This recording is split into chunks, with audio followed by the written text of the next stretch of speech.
dubad ayaa waxa uu maanta sheegay in ay gacanta ku soo dhigeen gaadiid ku dhow ilaa 20 gaari kuwaasi oo ah gaadiidka dawladda oo la rabay in xilligan kala guurka la leexsado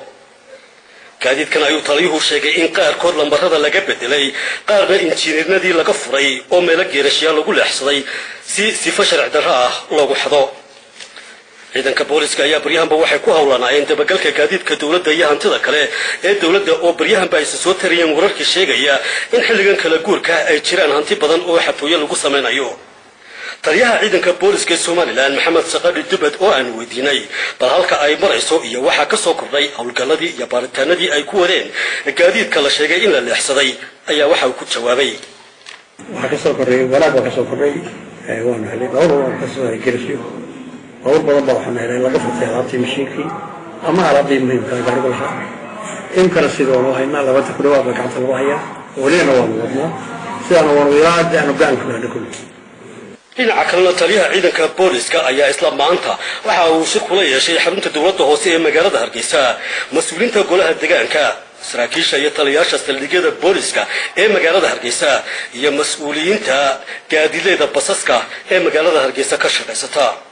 shirkan ayaa lagaga hadlayay sidii loo yareyn lahaa ciriiriga wadooyinka caasimadda Hargeysa oo baryahan dambe ay aad u mashquuliyeen gaadiidka iyo dadka oo si xad dhaaf ah ugu soo kordhaya magaalada Hargeysa shirkani ayaa markii uu dhamaaday aanu mar kale taliyaha booliska wax ka weydiinay bal qaabka ay uga hawlgalayaan arrintan sharciga lagu mariyo baabuurti oo xaddaaf si loogu talagalay طبعا بنفكر كمية سنين توقف تلاقي زيادة ولا حاجة تاسنا يكنسي إن أنا أولي واحد مكابرة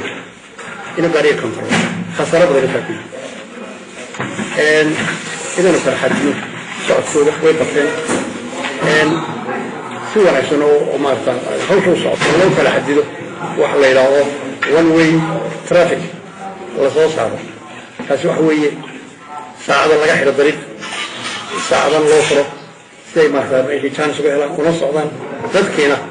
لبطان كانوا قلبوا